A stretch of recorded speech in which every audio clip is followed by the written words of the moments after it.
যুক্তরাষ্ট্রের আর্জেন্টিনা সমর্থকদের বহনকারী গাড়িতে গুলি, নিহত 22 বছর বয়সী এক যুবককে প্রধান সন্দেহভাজন হিসেবে শনাক্ত। আমেরিকায় 3 মাসের মধ্যে প্রথমবার কমল জ্বালানি তেলের দাম, আগামী বছরের শুরুর দিকে দাম আরও কমবে বলে আশা। যুক্তরাষ্ট্রের অর্ধেকের বেশি মানুষ চিকিৎসা খরচ মেটাতে অক্ষম, চিকিৎসা খাতের ক্রমাগত ব্যয় বৃদ্ধি প্রধান কারণ। এবং বিশ্বকাপ ফাইনাল ভেন্যুতে বাংলাদেশি শিল্পী তুলির ছোঁয়া, বিশ্ব দরবারে তুলে ধরছে দেশি প্রতিভার উজ্জ্বল উপস্থিতি। উত্তর আমেরিকার রাজনীতি, অর্থনীতি, অভিবাসন ও আন্তর্জাতিক সম্পর্কে সর্বশেষ খবর নিয়ে আপনাদের জন্য আরটিভির বিশেষ পরিবেশনা আমেরিকান রাউন্ড আপ। আপনাদের সঙ্গে আছি আমি সুমা ইসলাম মৌ। যুক্তরাষ্ট্রের মিজৌরি অঙ্গরাজ্যের কানসাস সিটিতে একাধিক গুলিবর্ষণের ঘটনায় একজন নিহত এবং 4 জন আহত হয়েছেন। আহতদের মধ্যে আর্জেন্টিনা ফুটবল দলের সমর্থকদের বহনকারী এক উবার চালকও রয়েছেন। স্থানীয় সময় মঙ্গলবার সন্ধ্যায় শহরের বিভিন্ন সড়ক ও মহাসড়কে অল্প সময়ের ব্যবধানে 5টি গুলির ঘটনা ঘটে। পুলিশ জানিয়েছে, নিহত ব্যক্তি গুলিবিদ্ধ অবস্থায় গাড়ি চালাতে গিয়ে দুর্ঘটনার শিকার হন। আর্জেন্টিনার 2 সমর্থক জানান, স্টেডিয়ামে যাওয়ার পথে তাদের উবারের পাশ দিয়ে যাওয়া একটি গাড়ি থেকে গুলি ছোড়া হয়, এতে চালক আহত হন। এ ঘটনায় জড়িত সন্দেহভাজন 22 বছর বয়সী এক ব্যক্তি এখনও পলাতক এবং তাকে সশস্ত্র ও বিপজ্জনক হিসেবে বিবেচনা করছে পুলিশ। যুক্তরাষ্ট্রের মিসিসিপি অঙ্গরাজ্যের সেনাটোবিয়া শহরে ওয়ালমার্ট থেকে ডায়াপার চুরির সন্দেহে এক গাড়িতে ধাওয়া করার সময় পুলিশের গুলিতে কোহেন উইলি নামের 1 বছর বয়সী এক কৃষ্ণাঙ্গ শিশু নিহত হয়েছে। এই নির্মম হত্যাকাণ্ডকে কেন্দ্র করে স্থানীয় পুলিশ ও কৃষ্ণাঙ্গ বাসিন্দাদের মধ্যে তীব্র উত্তেজনা ছড়িয়ে পড়েছে। তদন্তকারী সংস্থা জানায়, চুরির অভিযুক্ত 2 নারী ওই শিশুকে নিয়ে গাড়িতে করে পালিয়ে যাওয়ার চেষ্টা করছিলেন। এ সময় গাড়িটি এক পুলিশ কর্মকর্তাকে চাপা দিতে গেলে তিনি গুলি চালান এবং এতে গাড়িটি থাকা শিশুটি গুলিবিদ্ধ হয়ে মারা যান।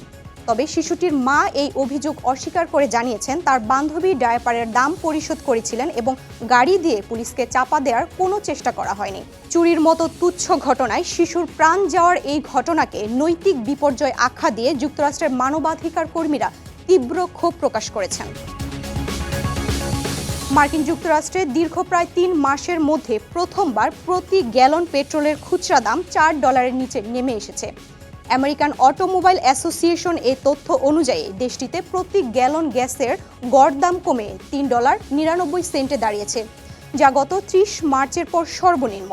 মূলত যুক্তরাষ্ট্র ও ইরানের মধ্যে যুদ্ধ অবসানের লক্ষ্যে এটি প্রাথমিক সমঝোতা চুক্তির আভাসের পর বিশ্ববাজারে অপরিশোধিত তেলের দাম কমতে শুরু করেছে। এই সমঝোতার ফলে বিশ্বের মোট তেল সরবরাহের 1/5 পরিবহনের গুরুত্বপূর্ণ জলপথ হরমুজ প্রণালী দীর্ঘ 4 মাস পর পুনরায় উন্মুক্ত হয়েছে। মার্কিন প্রেসিডেন্ট ডোনাল্ড ট্রাম্প শান্তি চুক্তিতে স্বাক্ষর করার পর আন্তর্জাতিক বাজারে তেলের দাম উল্লেখযোগ্য হারে কমেছে। বিশেষজ্ঞরা আশা করছেন, পরিস্থিতি স্বাভাবিক থাকলে আগামী বছরের শুরুর দিকে তেলের দাম আরও কমবে।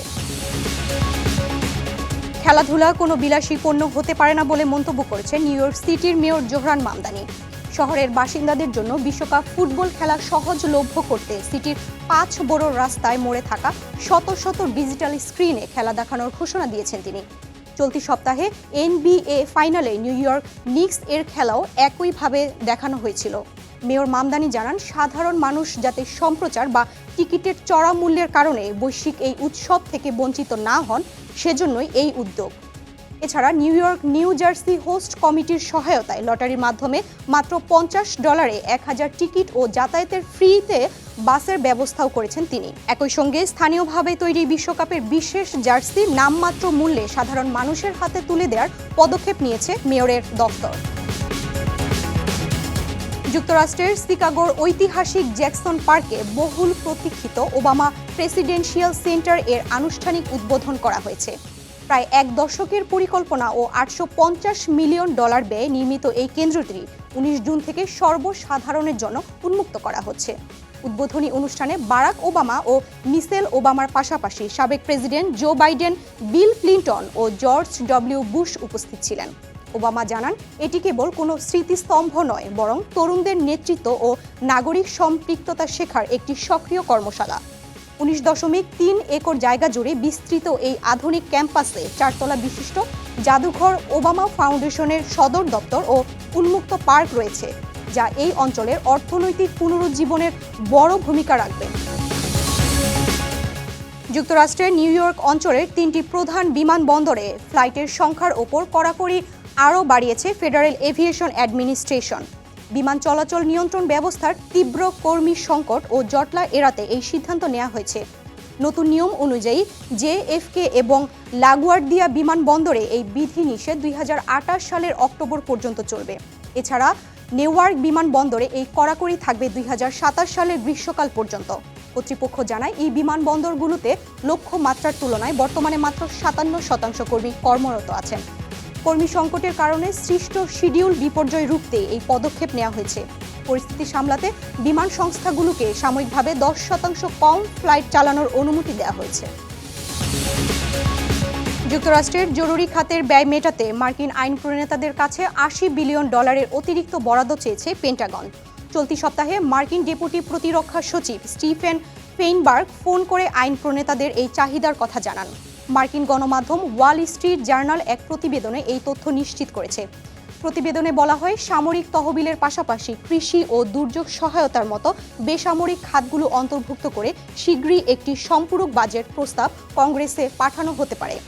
গত 28 ফেব্রুয়ারি ইসরায়েলের সাথে মিলে ইরানের বিরুদ্ধে এই যুদ্ধ শুরু করে ট্রাম্প প্রশাসন। এপ্রিল মাসে পেন্টাগনের এক কর্মকর্তা জানিয়েছিলেন, ইরান যুদ্ধে এ পর্যন্ত প্রায় $25 বিলিয়ন খরচ হয়েছে। তবে যুদ্ধের পেছনে এই বিপুল ব্যয় ও জীবনযাত্রার ক্রমবর্ধমান খরচ নিয়ে মার্কিন ভোটারদের মধ্যে উদ্বেগ বাড়ছে। মার্কিন যুক্তরাষ্ট্রের চিকিৎসা খাতের ক্রমাগত ব্যয় বৃদ্ধির কারণে দেশটির অর্ধেকেরও বেশি নাগরিক এখন মানসম্মত চিকিৎসা ও ঔষধের খরচ মেটাতে সক্ষম নন। গ্যালাপের এক সমীক্ষায় এমন তথ্য উঠে এসেছে। এতে নিম্ন আয়ের মানুষের পাশাপাশি উচ্চ আয়ের পরিবারগুলো তীব্র আর্থিক সংকটের মুখোমুখি হচ্ছে। তথ্য অনুযায়ী গত বছর আমেরিকায় মাত্র 49% মানুষ স্বাস্থ্যসেবা ও ঔষধের খরচ সহজে মেটাতে পেরেছেন, যা 2022 সালে ছিল 61%। সমীক্ষায় অংশ নেয়া 51% মানুষ আগামী 1 বছরের চিকিৎসা খরচ এবং 42% মানুষ ঔষধ কেনা নিয়ে গভীর উদ্বেগ প্রকাশ করেছেন। এই সংকট সব স্তরের আয়ের মানুষের মধ্যে ছড়িয়ে পড়েছে। এমনকি বছরে $1,80,000 আয় করা উচ্চবিত্ত পরিবারের 1/5 মানুষও এই খরচ মেটাতে হিমশিম খাচ্ছেন। বয়সভিত্তিক বিশ্লেষণে দেখা গেছে 18 থেকে 29 বছর বয়সী তরুণদের মাত্র 1/3 বর্তমানে চিকিৎসার খরচ মেটানোর মতো নিরাপদ আর্থিক অবস্থানে আছেন। প্রায় 5,660 জন মার্কিন নাগরিকের উপর চালানো এই জরিপের পর গত জানুয়ারি ও ফেব্রুয়ারিতে ট্রাম্প প্রশাসন স্বাস্থ্য বীমা প্রিমিয়াম কমানোর সুলভ মূল্যে ঔষধ দেওয়ার নতুন পরিকল্পনা ঘোষণা করেছে। শিশুদের মানসিক সুরক্ষা দিতে এবার ওহাইও অঙ্গরাজ্যে 16 বছরের কম বয়সীদের সামাজিক যোগাযোগ মাধ্যম ব্যবহারের ক্ষেত্রে বাবা মায়ের অনুমতি নেওয়া বাধ্যতামূলক করা হয়েছে। প্রযুক্তি প্রতিষ্ঠানগুলোর তীব্র আপত্তির পরও আইনটি কার্যকরের পক্ষে রায় দিয়েছেন মার্কিন আপিল আদালত। এর আগে প্রযুক্তি খাতের একটি বাণিজ্য সংগঠনের আবেদনের পরিপ্রেক্ষিতে নিম্ন আদালত এই আইনটির উপর স্থগিতাদেশ দিয়েছিলেন। তবে আপিল আদালতে সেই সিদ্ধান্ত বাতিল করে জানান, ইনস্টাগ্রাম বা টিকটকের মতো প্ল্যাটফর্মে সন্তানদের অ্যাকাউন্ট খুলতে অভিভাবকদের সম্মতি নেয়ার এই নিয়ম বাক স্বাধীনতার অধিকার লঙ্ঘন করে না। ওহাইওর অ্যাটর্নি জেনারেল এ রায়কে স্বাগত জানিয়ে বলেন, এর মাধ্যমে অভিভাবকরা সন্তানদের অনলাইন কার্যক্রমের উপর নজর রাখার আইনি সুযোগ পাবেন। স্বয়ংক্রিয় সফটওয়্যারের যান্ত্রিক ত্রুটির কারণে যুক্তরাষ্ট্রের অ্যারিজোনা ও ক্যালিফোর্নিয়া রাজ্য থেকে প্রায় 3,900টি চালকবিহীন রোবট ট্যাক্সি সাময়িকভাবে ফিরিয়ে নেওয়ার ঘোষণা দিয়েছে প্রস্তুতকারক প্রতিষ্ঠান ওয়েমো।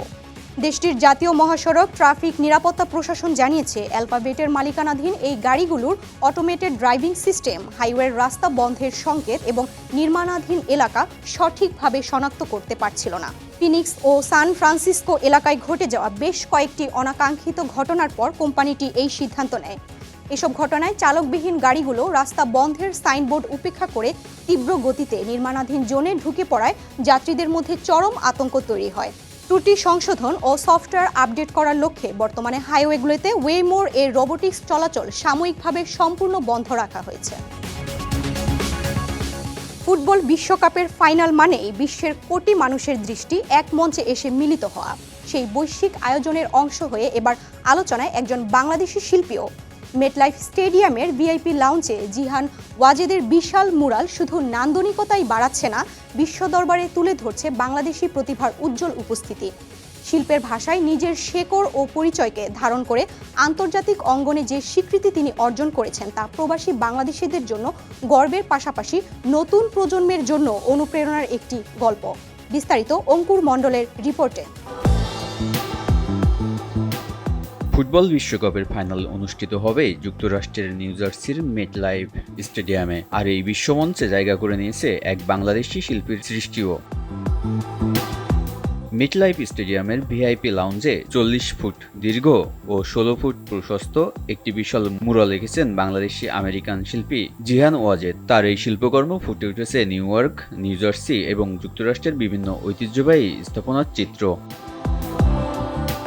বিশ্বকাপ ফাইনালে উপস্থিত ভিআইপি অতিথিদের জন্য বিশেষভাবে সাজানো লাউঞ্জের অন্যতম আকর্ষণ হয়ে উঠেছে এই মুরাল। এর মাধ্যমে আন্তর্জাতিক অঙ্গনে আবারও আলোচনায় এসেছে জিহান। এর আগেও নিউ ইয়র্কের World Trade Center, John F Kennedy বিমানবন্দর, Billie Jean King national tennis centre সহ যুক্তরাষ্ট্রের বিভিন্ন গুরুত্বপূর্ণ স্থাপনায় মুরাল এঁকে প্রশংসা কুড়িয়েছেন তিনি। জিহানের শিল্পকর্মে প্রায় স্থান পায় বাংলাদেশের প্রকৃতি, সংস্কৃতি এবং লাল সবুজের আবহ। ফলে তার সৃষ্টিকর্ম শুধু শিল্প নয়, বিশ্বমঞ্চে বাংলাদেশের পরিচয়ও তুলে ধরছে। বিশ্বকাপের ফাইনাল মঞ্চে বাংলাদেশি শিল্পীর এই উপস্থিতি প্রবাসী বাংলাদেশিদের জন্য গর্বের এক নতুন অধ্যায় হয়ে থাকল। অঙ্কুর মণ্ডল, RTV। এই পর্যন্তই আমেরিকান রাউন্ড আপ। উত্তর আমেরিকার গুরুত্বপূর্ণ সব আপডেট পেতে RTVর সাথেই থাকুন। মতামত জানান RTVর সামাজিক যোগাযোগ মাধ্যমে। সবাই ভালো থাকুন।